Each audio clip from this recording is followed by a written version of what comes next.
Assalamu alaikum dear science students, I welcome you all in this channel. In this video I am going to describe the real and complex number, the introductory video of chapter number 2. So let's start. So first definition is of real number. Real number क्या होता है? Actually real number is a superset of all the numbers. अभी तक आपने जितनी पिछली classes में जितने भी नंबर्स पढ़े हैं वो चाहे नेचुरल नंबर्स हैं उसमें आ जाते हैं जी नेचुरल नंबर्स, इसके अलावा whole numbers, integers, even numbers जो कि नेचुरल नहीं होते हैं ऑब्वियसली, ऑड नंबर्स, ये सारे जो हैं ये जितने भी नंबर्स हैं उनका जो सुपर सेट है, सुपर सेट मीन जिसके अंदर ये सारे नंबर्स लाई करते हैं, जिसके अंदर सारे नंबर्स आ जाते हैं उसको हम रियल नंबर कहते हैं। और इसको कहते हैं रियल नंबर को हम आर से डिनोट करते हैं, ये इसका साइन होता है रियल नंबर्स का।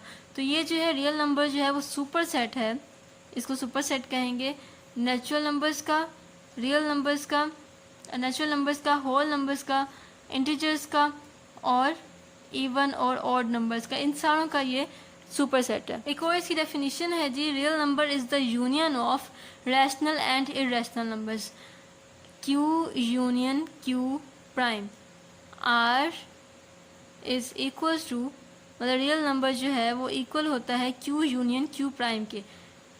यहाँ पे क्यू जो होता है इसे कहते हैं रैशनल नंबर्स, रैशनल, और क्यू प्राइम जिसे नोट किया जाता है वो है इरेशनल नंबर, इरेशनल नंबर।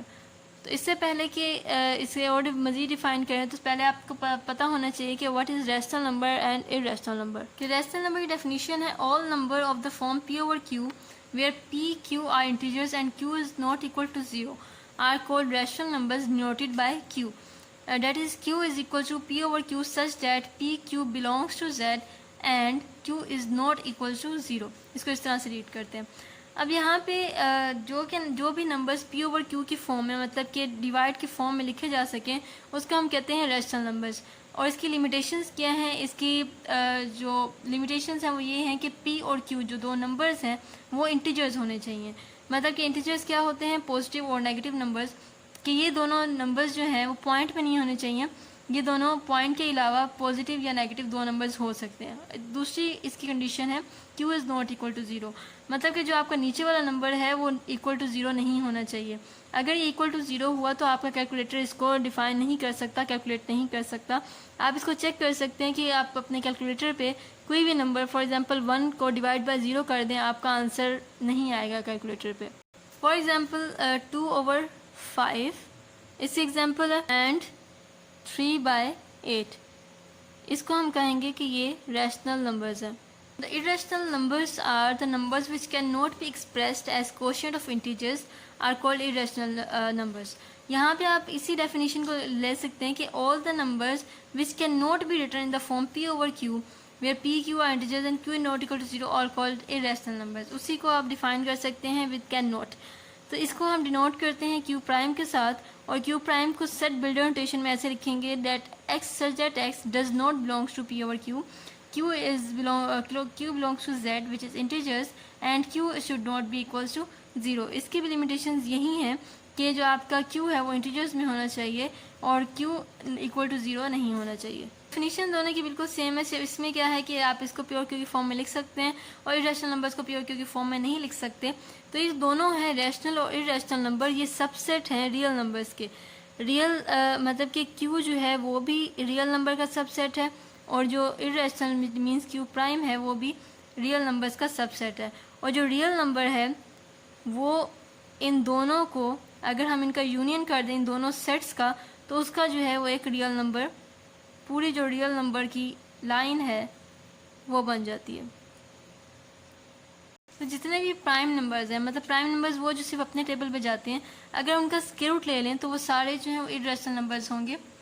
यहाँ पे स्क्वायर रूट 2 है, स्क्वायर रूट 3, स्क्वायर रूट 5, इसी तरह square root 11, square root 19, square root 17, जो भी सिर्फ जस्ट अपने टेबल पे आते हैं प्राइम नंबर्स, उनका अगर हम स्क्वायर रूट ले लें तो हमेशा इरेशनल होगा।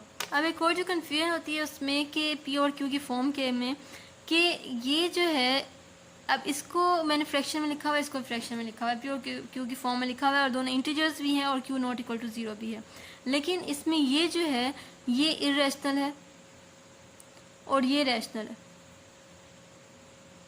अब ये कन्फ्यूजन कैसे क्लियर होगी कि अगर कोई भी नंबर इस तरह से लिखा हुआ है, फ्रैक्शन की फॉर्म में ही है, तो हमें कैसे पता लगेगा कौन सा रैशनल है और कौन सा इरेशनल है, हालांकि दोनों ही P/Q की फॉर्म में लिखे हुए हैं। तो इस कन्फ्यूजन को दूर करने के लिए एक और इसका यूज़ होता है मेथड, उसका ये कि रैशनल नंबर्स, जो रैशनल नंबर्स होते हैं ये टर्मिनेटिंग होते हैं, टर्मिनेटिंग एंड रिकरिंग।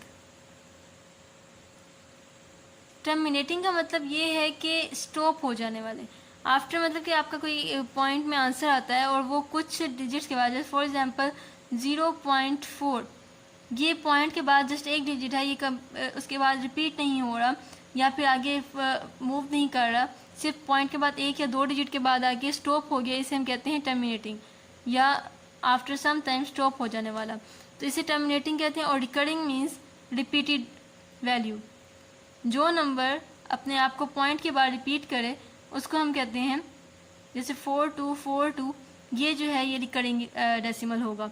तो रैशनल नंबर्स जो होते हैं वो टर्मिनेटिंग और रिकरिंग हो सकते हैं। अगर तो टर्मिनेटिंग है देन भी रैशनल नंबर होगा, अगर रिकरिंग है, रिपीटेड नंबर है, रिपीटेड डेसिमल है, तब भी वो रैशनल नंबर होगा। और इरेशनल नंबर जो है वो दोनों इसके उलट है कि ये जो है नॉन टर्मिनेटिंग होता है, मीन्स ये आप स्टॉप नहीं होता आफ्टर डेसिमल, और इसी तरह रैशनल नंबर रिकरिंग नहीं होता, नॉन रिकरिंग होता है कि ये आफ्टर डेसिमल अपने आप को रिपीट भी नहीं करता।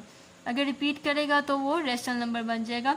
जस्ट फॉर एग्जांपल अगर मैं ये लिखूँ 0.1326 अप टू सो ऑन, ये नहीं ख़त्म हो रहा, तो ये जो है हमारा नॉन टर्मिनेटिंग होगा, नॉन स्टॉपिंग होगा। और नॉन रिकरिंग में अगर ये 0.354679 इसी तरह जो है हमारे पास ये नंबर कोई रिपीट भी नहीं हो रहा आपस में, इसके अलावा डिजिट भी कोई रिपीट नहीं हो रहा, कोई पेयर रिपीट नहीं हो रहा, ये भी इरेशनल नंबर होगा। Okay, next time is complex numbers.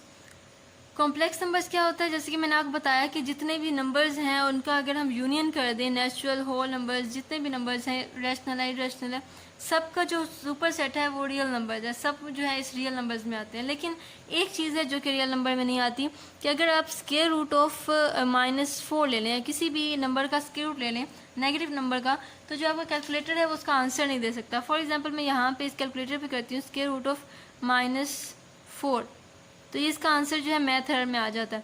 इसका मतलब ये है कि जो आपका कैलकुलेटर है वो सिर्फ रियल नंबर का आंसर दे सकता है, एक न्यू चीज़ है कॉम्प्लेक्स नंबर, उसका आंसर नहीं दे सकता। तो आप किसी भी नेगेटिव नंबर का स्क्वायर रूट नहीं निकाल सकते।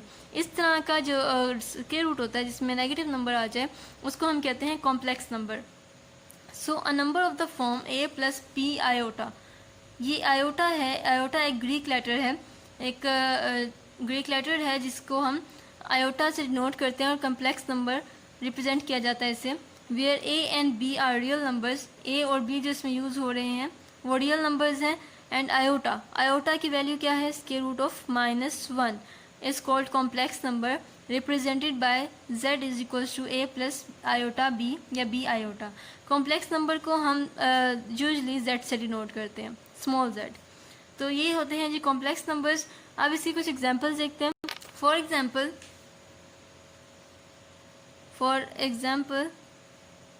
2 + 3 आयोटा, ये जो है ये कॉम्प्लेक्स नंबर है। इसी तरह जिसमें 2 और 3 जो हैं ये रियल पार्ट्स हैं और आयोटा जो है ये एक इमेजिनरी पार्ट है इसका। और इसके अलावा अगर मैं कोई नंबर लिखती हूँ फॉर एग्जांपल 2, तो ये क्या है, ये एक कॉम्प्लेक्स नंबर इस तरह लिखा जा सकता है 0 आयोटा, क्योंकि इसके साथ आयोटा है लेकिन इन द फॉर्म ऑफ 0। तो कोई भी जो रियल नंबर है वो कॉम्प्लेक्स नंबर जो है वो हो सकता है, जो कॉम्प्लेक्स है वो रियल नहीं हो सकता, क्योंकि कॉम्प्लेक्स जो है वो रियल नंबर का सुपर सेट है इसलिए। तो यहाँ पे अब एक और चीज़ जो आती है, इसमें 2 पार्ट्स होते हैं, किसी भी कॉम्प्लेक्स नंबर के 2 पार्ट्स होते हैं, एक होता है रियल पार्ट और एक होता है इमेजिनरी पार्ट। और जो कन्फ्यूजन अराइज होती है और अक्सर पूछा जाता है क्वेश्चन इंटरव्यू वगैरह में कि what is the difference between imaginary number and complex number, तो अक्सर ये कह दिया जाता है कि ये दोनों सेम है, लेकिन इन दोनों में डिफरेंस है कि इमेजिनरी नंबर जो है, इमेजिनरी नंबर सिर्फ आयोटा वाले हिस्से को हम कहते हैं। एक कॉम्प्लेक्स नंबर के 2 हिस्से होते हैं, एक रियल पार्ट होता है और एक इमेजिनरी पार्ट होता है या इमेजिनरी नंबर होता है। तो रियल पार्ट में ऐसा नंबर जिसके साथ कॉम्प्लेक्स नंबर आयोटा नहीं लगा हुआ उसे हम रियल पार्ट कहेंगे, और जिसके साथ आयोटा होगा उसे हम इमेजिनरी पार्ट कहेंगे या इमेजिनरी नंबर कहेंगे। लेकिन जो कॉम्प्लेक्स नंबर है वो इन दोनों का सम है, इन दोनों का सम करके कॉम्प्लेक्स नंबर बनेगा। तो इसको आपने कंफ्यूज नहीं करना कि कॉम्प्लेक्स नंबर और इमेजिनरी नंबर में क्या डिफरेंस है। इमेजिनरी नंबर आयोटा के साथ वाला होता है और कॉम्प्लेक्स नंबर रियल और इमेजिनरी पार्ट दोनों का सम होता है। This was the introductory video of chapter number 2। I hope this will help you to clear your concepts. So thank you so much and keep supporting